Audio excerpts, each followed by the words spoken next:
Hey, how's it going, girl? It's your dad, Miguel Trujillo. Miguel Angelo Trujillo. I know you know my entire name, my full name, not just the first or the last name or just the middle name, but you have my entire name there. I know. Risky. No. No, how are you doing, girl? It is the 19th of July. It's already late July. Wow. Pretty amazing. Of 2019. And it's been cloudy lately. It's been pretty cloudy and cool. This morning, when I went out to the grocery store, I wore my heavy jacket. I know. I thought this was late July. The hottest period of the year is for me, I guess September, October, July, maybe August, September, October. That's a pretty warm period of the year. I'd guess it would be the warmest. And so we're almost there. Um, and yet I'm wearing my heaviest jacket. So there's something going on with the temperature control on the globe. Uh, anyway, I'm actually fine with the cold weather. I'm fine because all I need to do is wear a jacket or an extra layer of clothing or maybe some thermal underwear, and I can get up and out and do stuff. That's nice. When it's really hot, that's when I kind of struggle because there's not much you can do to get relief from the weather except perhaps drive in a car that has air conditioning or go to a store that has air conditioning, maybe go to a movie theater. Speaking of movie theaters, I did invite you to the movie theater this morning, but regrettably got a response that you're not that interested. And I'm not clear about whether you just don't care for movies or what. Maybe it was just the wrong time. Who knows? There's something wrong with the idea. Anyway, I'm kind of interested in seeing The Lion King. That's a new Disney movie that just came out yesterday, the 18th of July. The Lion King is now like this. It's funny. It's not a live action film, but it is like completely CGI, which is, I guess, a different kind of animation than the original cartoon, right? So that's kind of neat. I must admit that I have an interest in seeing The Lion King revamped. Uh, what about The Lion King has changed? Because I think that they pretty much kept the story intact, and I think they also kept things like the pacing intact and a lot of things intact. I think the voice actors are different.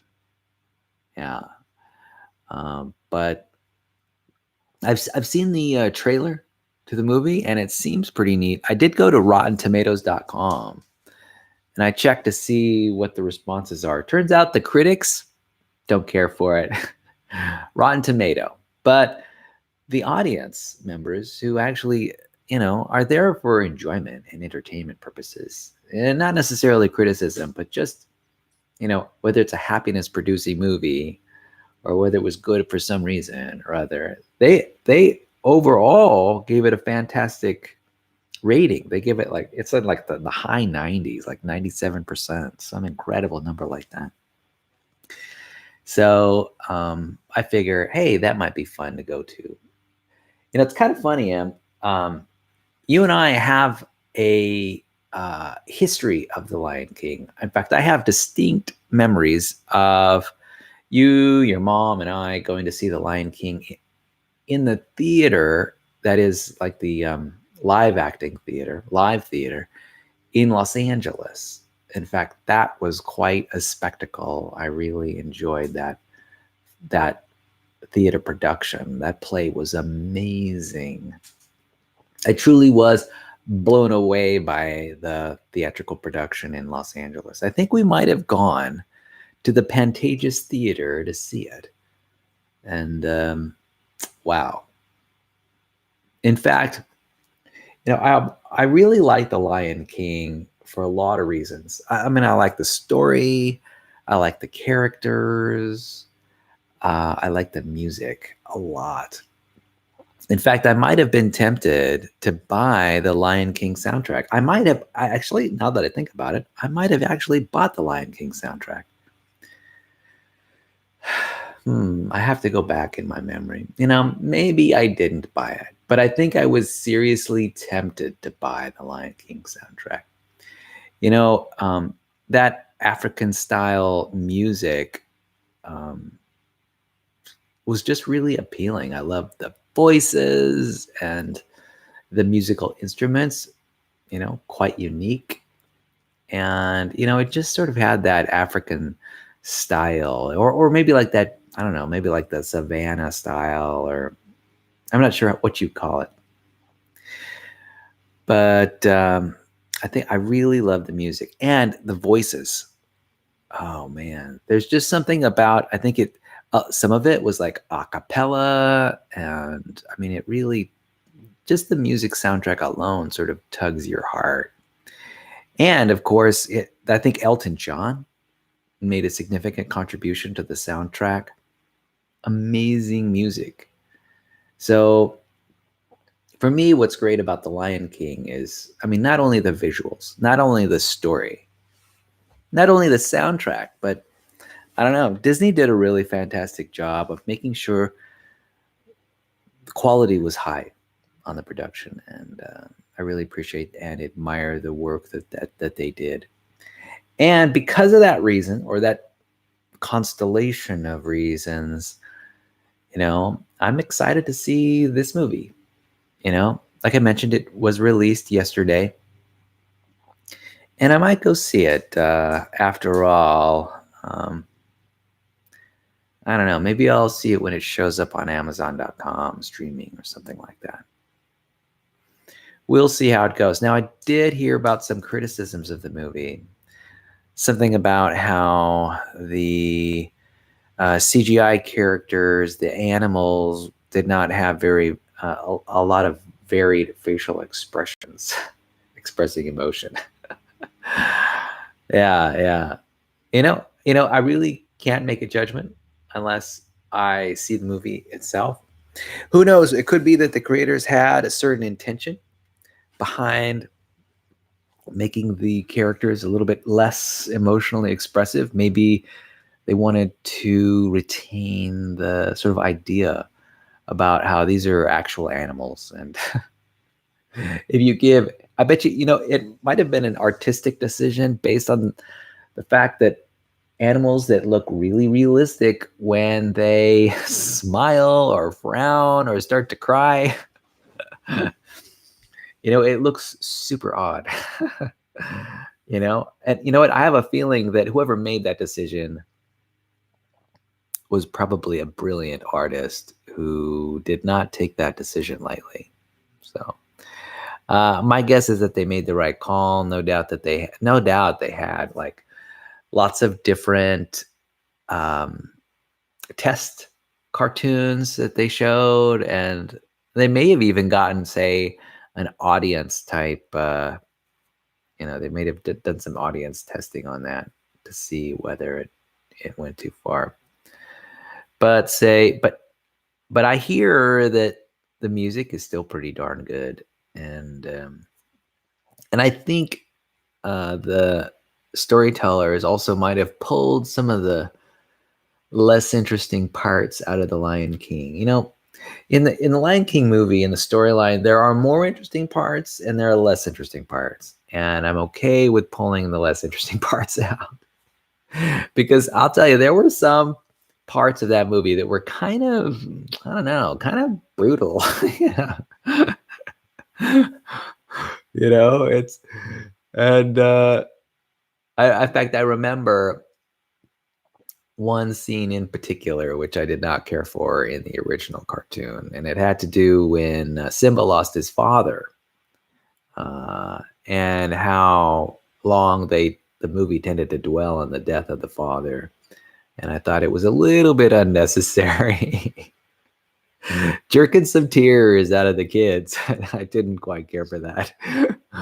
But but of course that's just my own opinion, and who knows? It might have added to maybe some of the depth of the film. I admit I like light films. In fact, my personal preference for films is that the lighter, the better. So I tend to go for films that are like high on the comedy and low on the tension. Now I'm okay with like a lot of physical films, so long as the comedic elements are pretty high, or they're sort of the physical parts are dealt with in a light way. When movies get like really dark and really tense, it's like I am just not having a good time. Now, yeah. Now I'm fine with some kind of tension and drama. That's fine. In fact, I love when it's well done, when it's done in a poetic and artistic way. That's great stuff.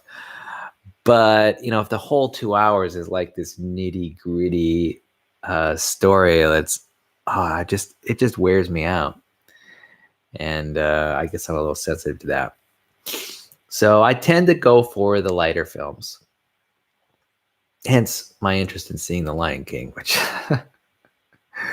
like a lot of films that I don't care for seeing are like the really nitty gritty wartime films where people barely survive or don't. Also, I don't care for the horror films. The horror films, golly, they can be really scary. These horror films they've got today are super scary. They have figured something out in the horror genre of film where they'll just I'll just get so scared. And through the music and the mood, like the environment, right, the setting, that's all it takes. So yeah, I'm not so keen on seeing horror. Now I do like the funny horror, the funny the form like the funny like the vampy horror, like the old time horror, like the Dr. Frankenstein or whatever. The comedic horror I kind of like.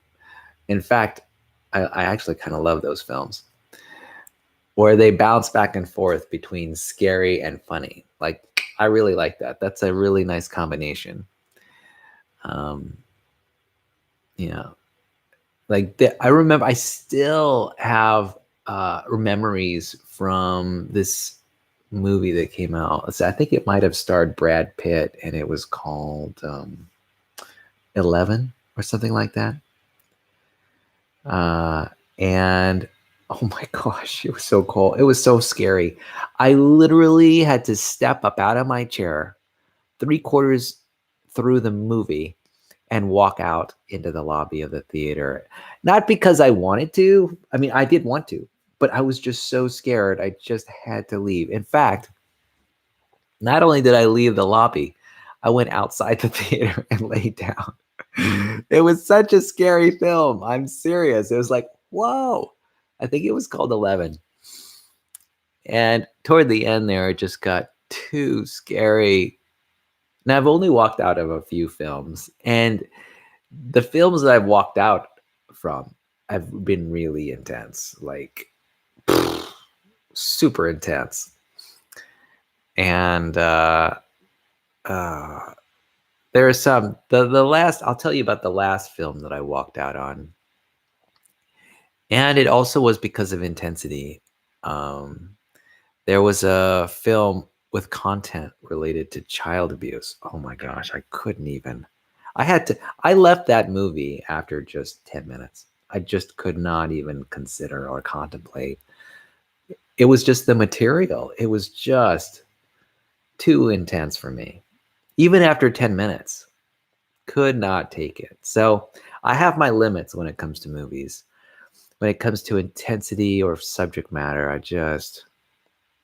think I have a rather innocent, I'm sort of a rather innocent viewer of movies. And movies can be all across the spectrum. They can be all across. Thankfully, there's creative license in Hollywood sufficient to allow lots of different subject topics and material and treatments of different subjects. And I'm glad for that. And it just so happens that I mean, and it's just my personal thing. I tend to have a weak stomach when it comes to movies. My interest, I like the family films, I like the comedy films. I'm a I admit I'm admit I'm a I admit that I'm sort of a lightweight when it comes to films and watching films. Definitely a lightweight. In fact, I remember I took a film class. First of all, I love films. I love movies.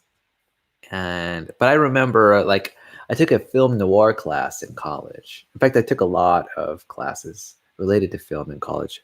One, I feel like I mentioned, I took another class, a horror film class, all of which I enjoyed. And this film noir, basically film noir is stereotypically, they are movies about like detectives who work at night and who are solving crimes, and often quite there's this time period when film noir was really popular. I don't know, I forget when it was. Maybe it was like the 1950s or 1960s.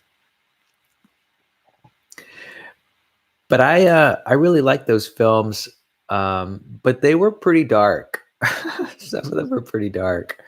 Thankfully, there's something about old time films, old fashioned films, older films.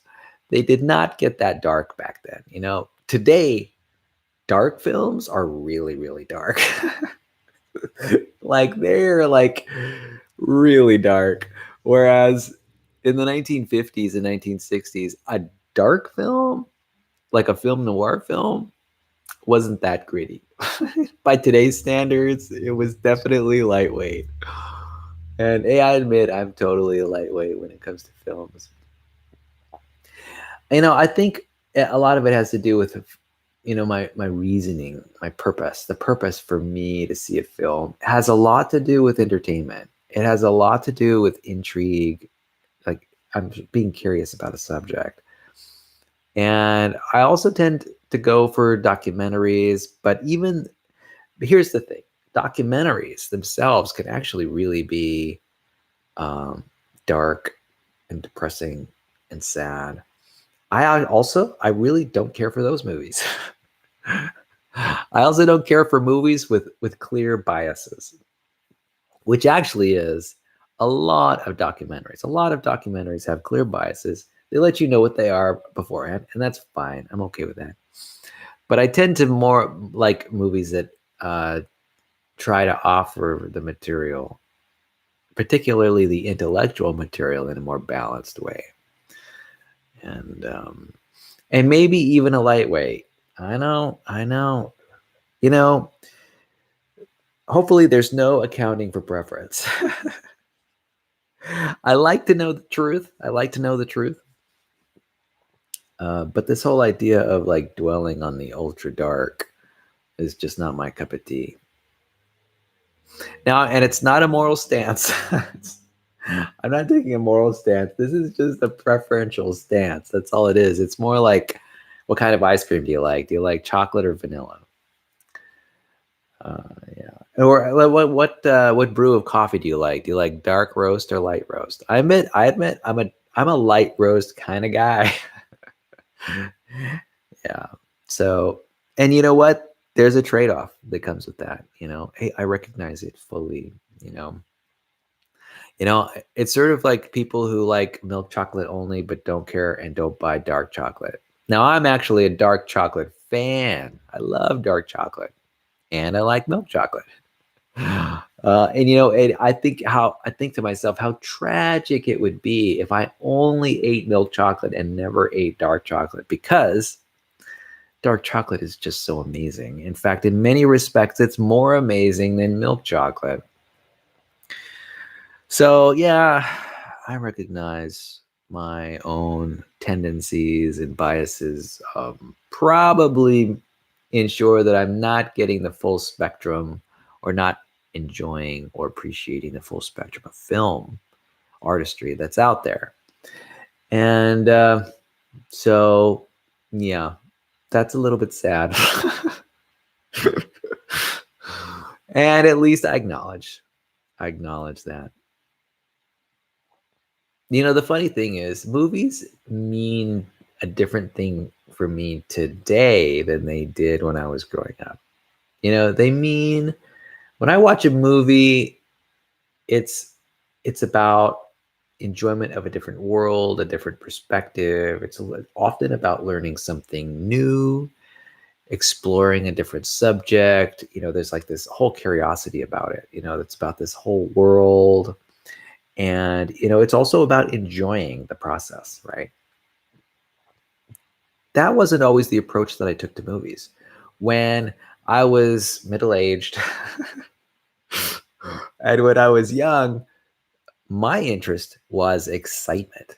You know, my interest was, you know, drama and my interest was, I think it had a lot to do with the spectacle and excitement and adrenaline. You know, I was really drawn toward exciting movies. You know, let's get some action. Let's get some thriller in there. Yeah. And as I've grown up, I've really moderated my movie experience, the approach that I take to movies. Why is that? I don't know. I'm sure there's loss. There's loss in that.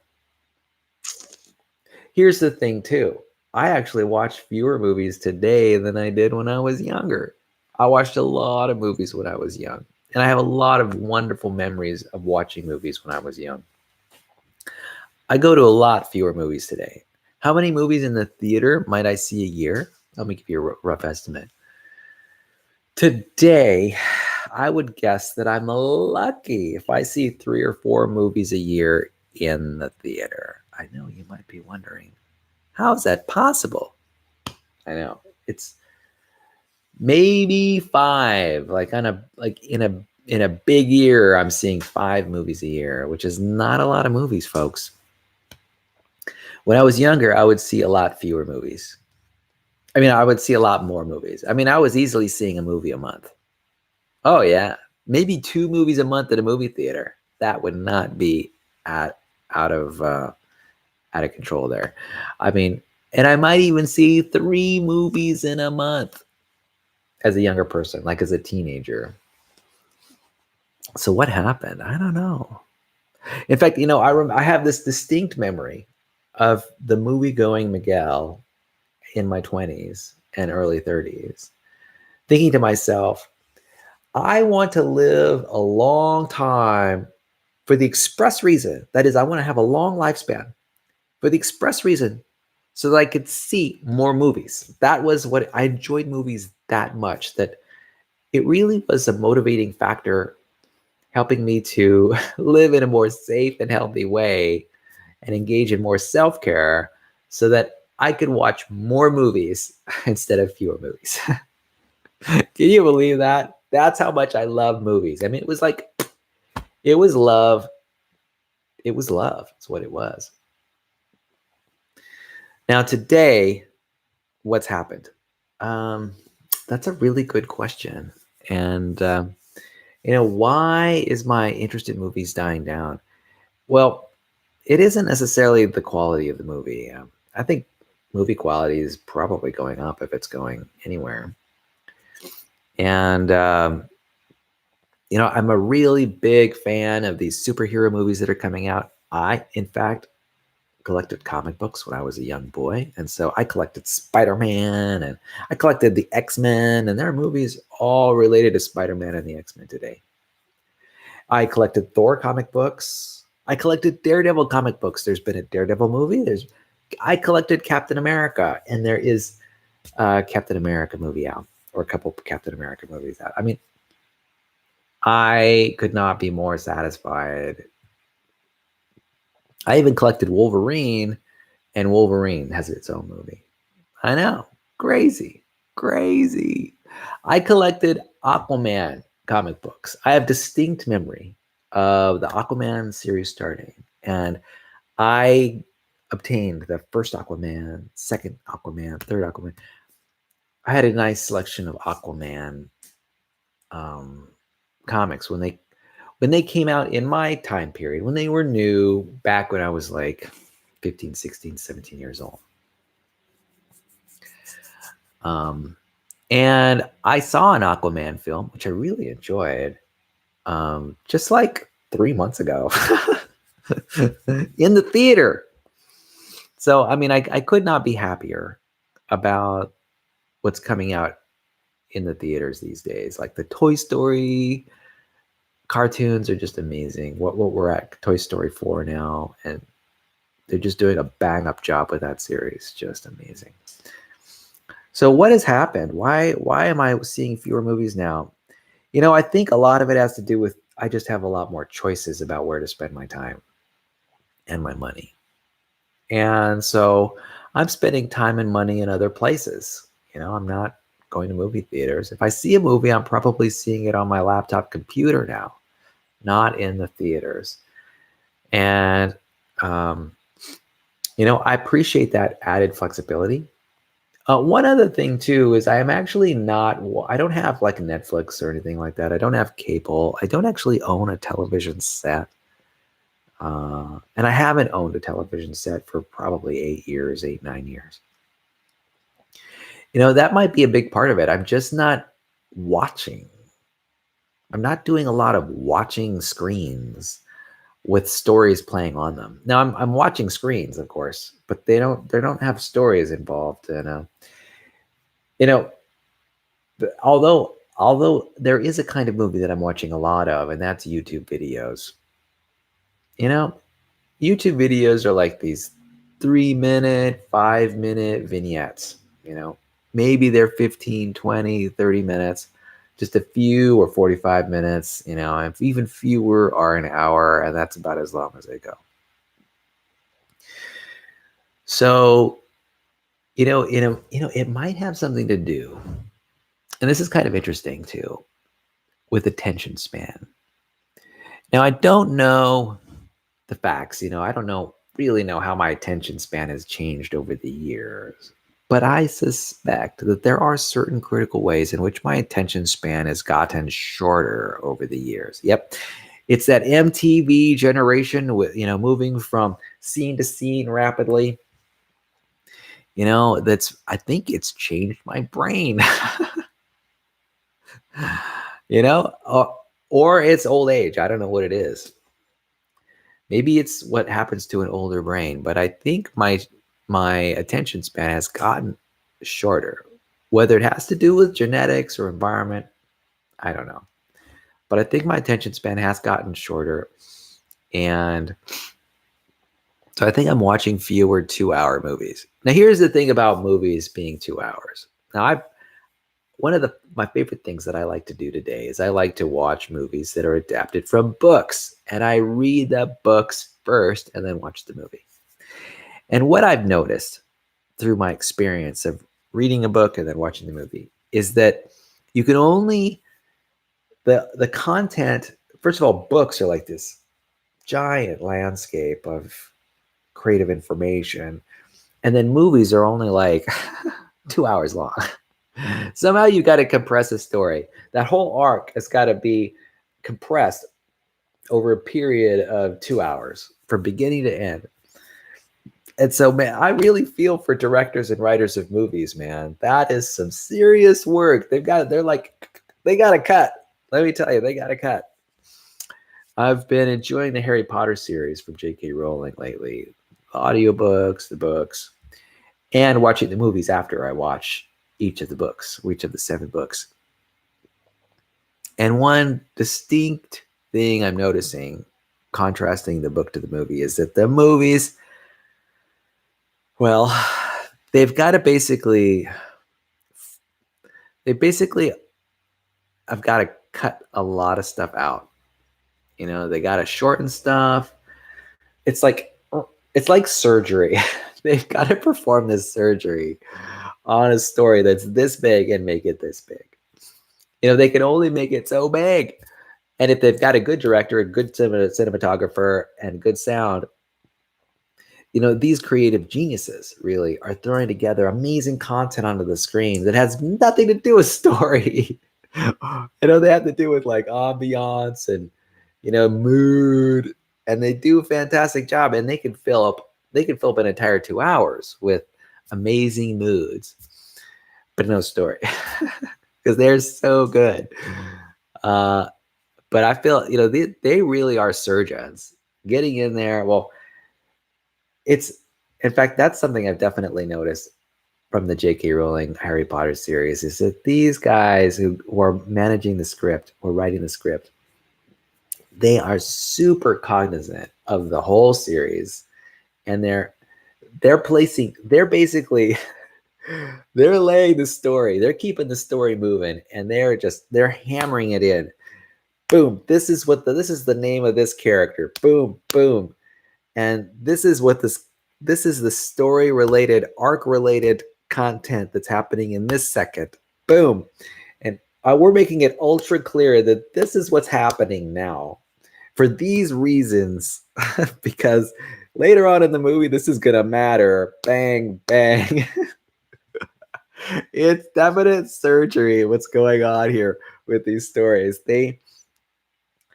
I really feel for the directors and producers of these movies, and the writers in particular, really trying to compress these huge stories with universal themes into like this 2-hour time span. I mean, my heart goes out to them. First of all, they do a bang up job. I can see the thinking. Every scene is constructed. Now, every 2-second scene, every 5-second scene, literally every 5-second scene has got a lot of thinking behind it, trying to move that story forward, and sometimes they're moving that story forward in what I'd call just a lockstep way, because there's no other way to do it. The stories are so expansive and universal. J.K. Rowling's universe of the wizarding world is just so huge, filled with so much detail, that you got to throw out 50% of maybe 80% of the content to squeeze it in to 2 hours. Geniuses.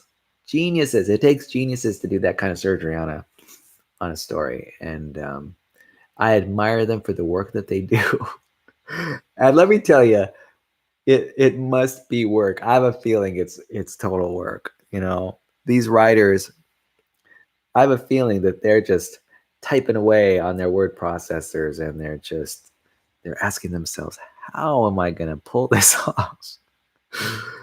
And what's kind of funny is there are elements in movies, like I've been noticing in the Harry Potter films, that they just add. They just have to add these artificial elements to make the story clear there to the viewer.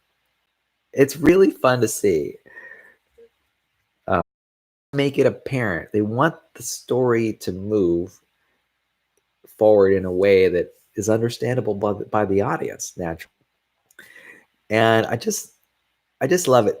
It's clear that these writers, directors, producers, they care about the audience, and they want to bring the audience along for the ride, right? But sometimes you got to pull that audience along, especially people who haven't seen the film or watched the movies. Especially those people who haven't read the book, right? They're not familiar with the story. They don't know what's going on. They just met this character literally 30 seconds ago, and that character might have, an essential, they might be key to the story unfolding.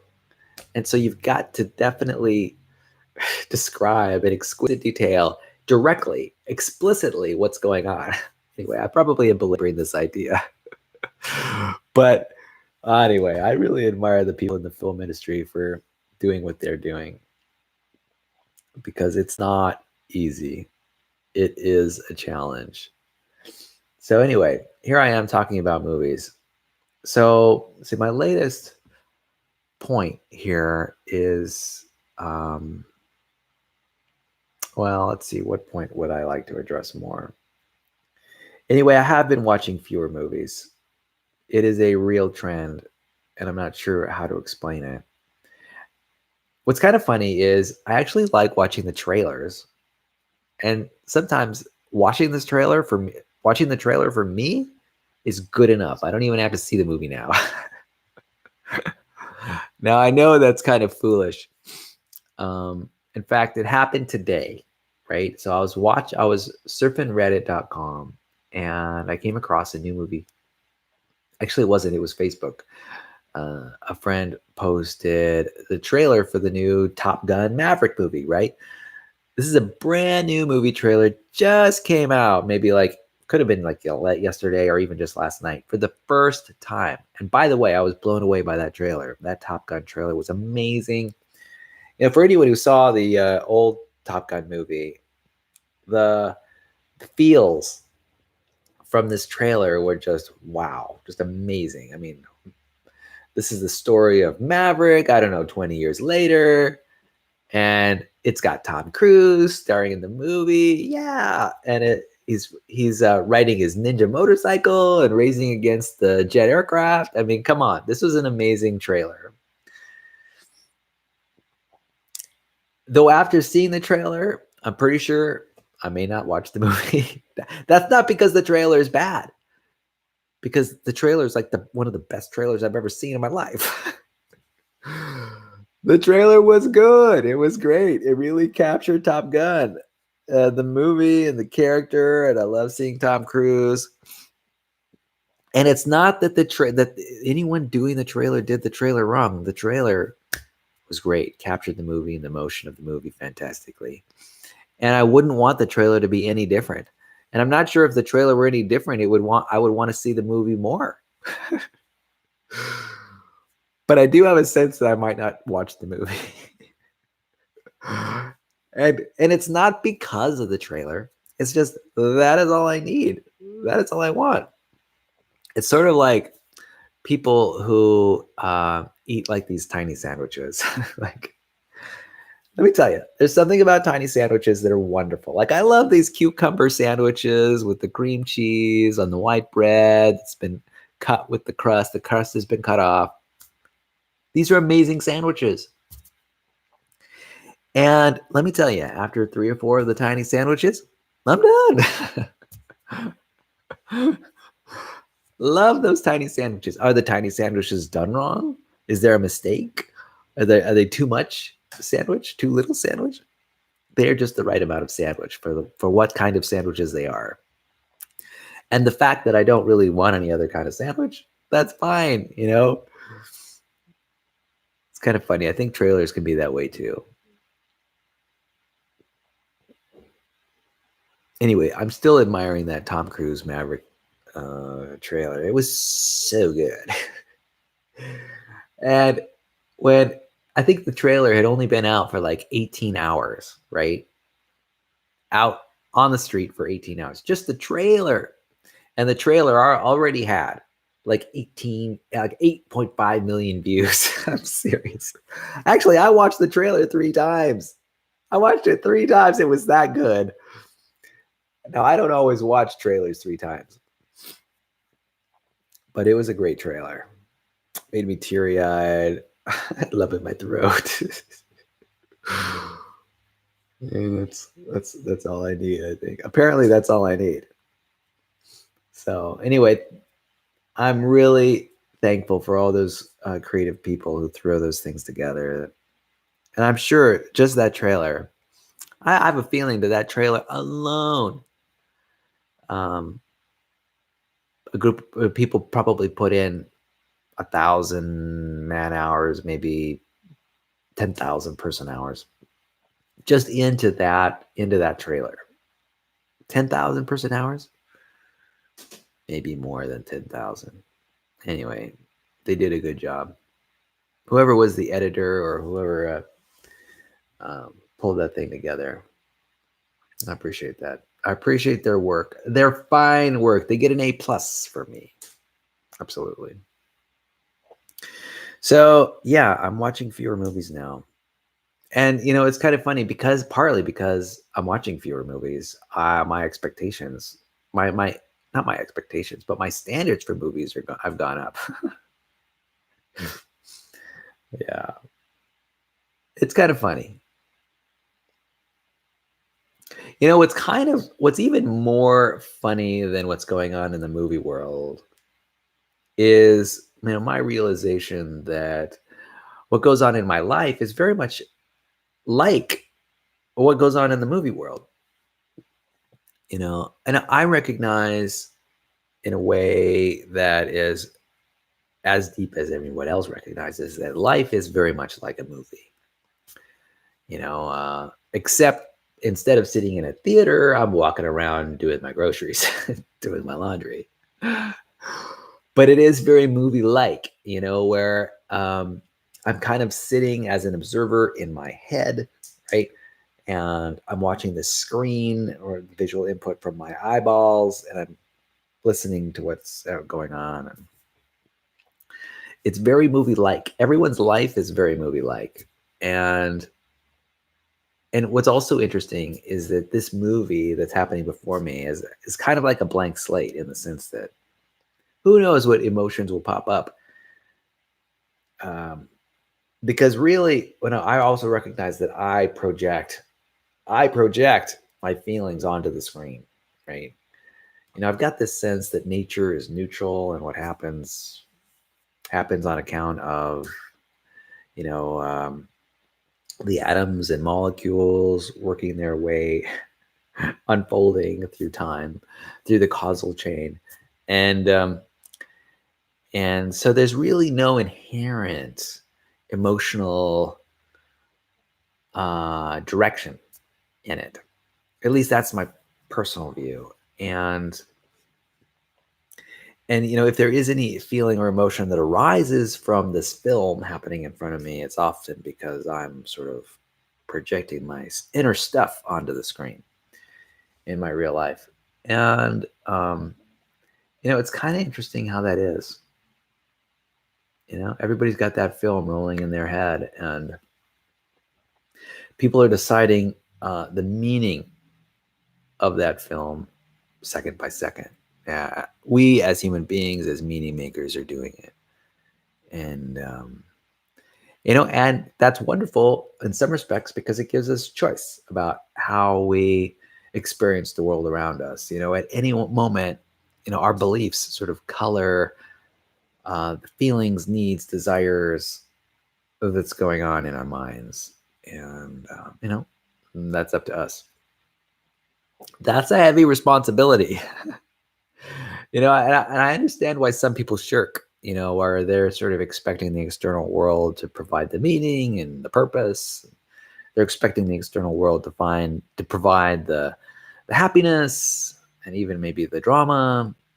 But really, it's all about us in our own mind, because we are literally projecting our experience onto the screen in our own lives. And that's a profound understanding. It's a profound optimism too. I think it's quite optimistic because you can have any kind of life you want.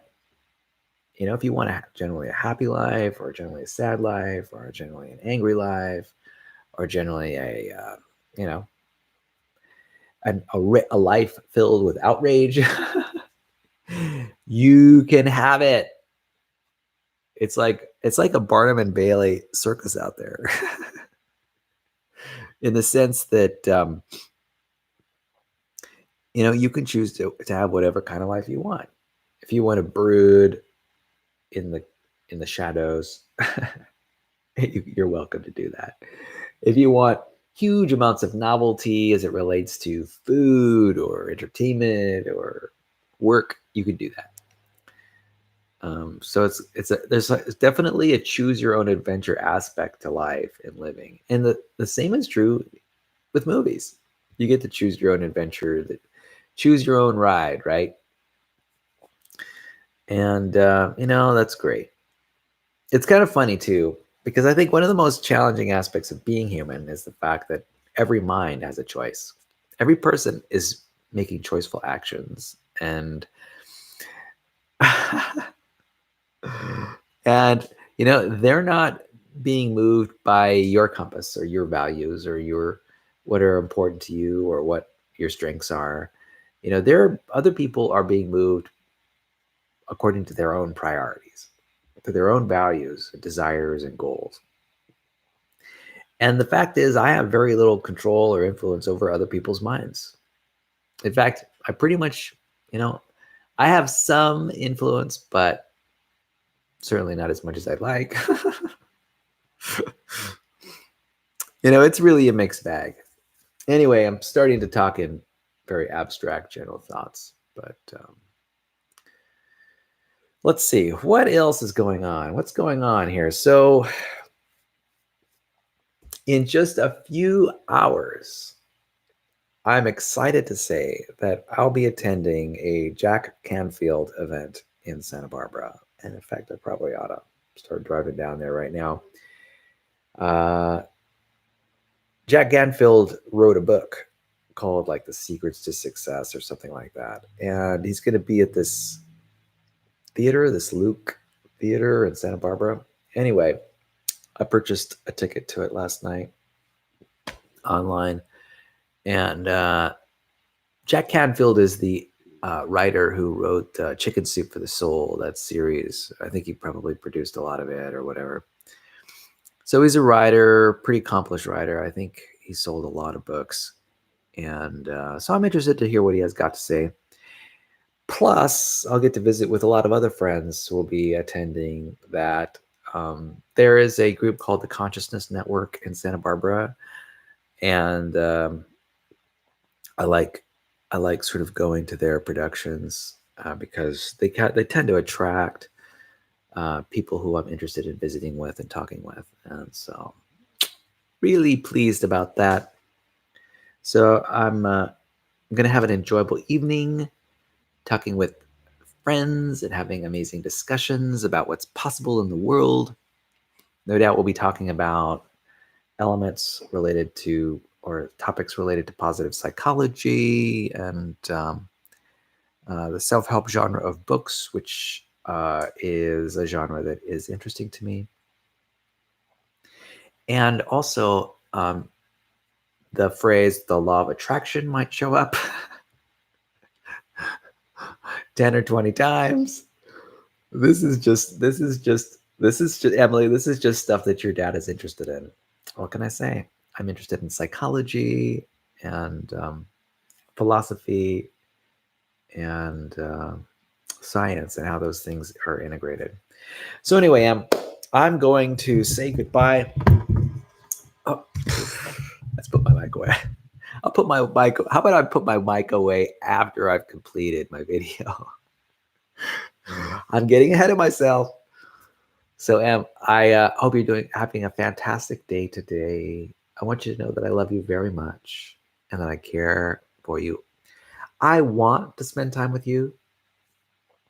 I care what you think, what you have to say. I also care about being a good father and about being a good influence on your life, supporting you in as many ways as I can, in as warm and considerate a way that I can support you. And I care that you're happy and that I want you to do what you want to do. And just knowing that you're choiceful and that you're informed about what opportunities exist around you and you're making those choices, that according to your values and what makes you happy and what makes your life more wonderful in your view. Just knowing that is good enough to make me happy too. So what can I say, man? Anyway, Emily, I hope you have a wonderful afternoon and evening. And I'm going to be enjoying a wonderful time in Santa Barbara this evening. And who knows, I might even go out for ice cream. By the way, I wanted to talk about that. I'm going to say it right up. I'm really now considering myself as a low-fat vegetarian and not a low-fat vegan. Just letting you know. I can talk about more about it in the future. Talk to you later, girl. Bye-bye.